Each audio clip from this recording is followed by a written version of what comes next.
Indian cricket టీంలో కుల్దీప్ చహల్ జోడీ ఒకప్పుడు సంచలనం. కానీ కొన్ని కారణాల వల్ల కుల్దీప్ ఏదో జట్టులో చోటు కోల్పోయాడు. ఫామ్ కోల్పోవడం, జట్టులో స్థలం లేకపోవడం, గాయాలు, ఇలా ఎన్నో అడ్డంకులు.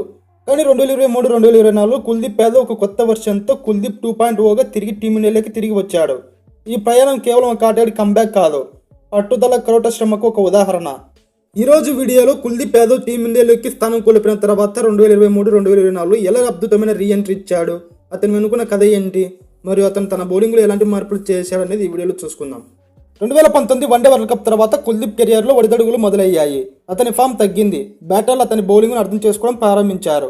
ముఖ్యంగా అతని ఐపీఎల్ ఫ్రాంచైజ్ కోల్కతా నైట్ రైడర్స్లో అతనికి తగిన మద్దతు లభించలేదు. చాలా మ్యాచ్లు అతని బెంచ్కు పరిమితం చేశారు. అప్పటి చీఫ్ సెలెక్టర్ సునీల్ జోషి కూడా కుల్దీప్కు ఆ సమయంలో టీం మేనేజ్మెంట్ నుండి సరైన మద్దతు లభించలేదని చెప్పారు. 2021 మోకాలి గాయం కారణంగా అతను కొంతకాలం ఆటకు దూరం అయ్యాడు. దీంతో జట్టులో అతని స్థానం ప్రశ్నార్థకమైంది. ఆల్రౌండర్ స్పిన్నర్లకు ప్రాధాన్యత పెరగడం, స్పెషలిస్ట్ స్పిన్నర్ అయిన కుల్దీప్కి అవకాశాలు తగ్గాయి. అతను జట్టులో చోటు కోల్పోవడానికి ప్రధాన కారణం అతని బౌలింగ్ వేగం తక్కువగా ఉండటం మరియు బంతిని షార్ట్గా వేయడం అనే విమర్శలు వచ్చాయి. కుల్దీప్ యాదవ్ 2.0 పుట్టింది ఇక్కడే. కోవిడ్-19 లాక్డౌన్ సమయాన్ని అతను తన బౌలింగ్ను మెరుగుపరచుకోవడానికి ఉపయోగించాడు. తన చిన్నప్పటి కోచ్ కపిల్ పాండే ఆధ్వర్యంలో కర్నూపూర్లో తీవ్రంగా శిక్షణ పొందాడు. భారత మాజీ స్పిన్నర్ మరియు అప్పటి selector Sunil Joshi national cricket అకాడమీలో కుల్దీప్కు గైడెన్స్ ఇచ్చి వారు అతని బౌలింగ్ యాక్షన్లో కీలక మార్పులు చేశారు. బంతిని మరింత వేగంగా వేయడంపై దృష్టి పెట్టాడు. ఇప్పుడు అతను 90 km/h వేగాన్ని కూడా అందుకోగలుగుతున్నాడు.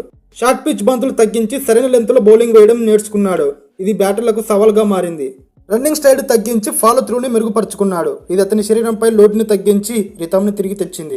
ఐపీఎల్ 22లో ఢిల్లీ క్యాపిటల్స్ అతని కొనుగోలు చేయడం అతని కెరియర్కు ఒక లైఫ్ లైన్ లాంటిది.